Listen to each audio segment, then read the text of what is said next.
بسم اللہ الرحمن الرحیم۔ السلام علیکم، you are watching Islamic A U info YouTube channel.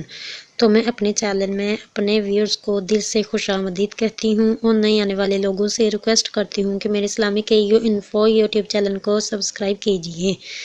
آج میں قرض کی ادائیگی کے لیے قرآنی وظیفہ آپ لوگوں سے شیئر کروں گی۔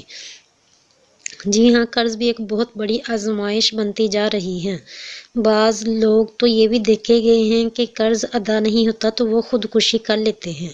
تو ایسے تو کہ یہ قرض ادا نہیں ہو جائے گا اس کا، تو آخرت میں اسے وبال بھگتنا پڑے گا۔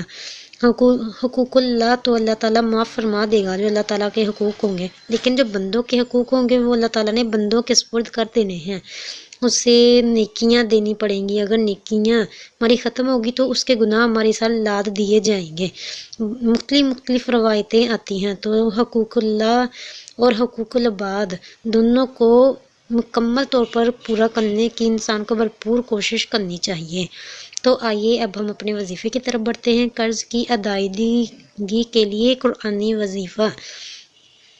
اگر کوئی شخص قرض کی ادائیگی میں مبتلا ہو، قرض اس کے سر ہو اور ادا نہ کر سکے، اس کی پاکٹ منی اتنی اسے اجازت نہ دیتی ہو کہ وہ قرض بھی ادا کر دے اور گھر کے اخراجات بھی چلا سکے، تو وہ یہ عمل کرے۔ اور قرض اتارنا مشکل ہو تو باوضو 21 بار 21 ٹائم اول آخر درود پاک سورۃ تحریم پڑھے۔ جسٹ ون ڈے، ایک مرتبہ آپ یہ عمل کر کے دیکھیں۔ اگر نہ کوئی انتظام بنے تو دوبارہ پھر کرے، تیسری دن پھر کرے، چوتھے دن پھر کرے۔ اللہ تعالیٰ کے فضل و کرم سے انشاءاللہ العزیز جلد ہی قرض ادا ہو جائے گا۔ تو یقین کے ساتھ عمل کیجیے، اللہ تعالیٰ آپ کی مدد فرمائے گا، آپ کا قرض انشاءاللہ العزیز آپ کے سر سے اتر جائے گا۔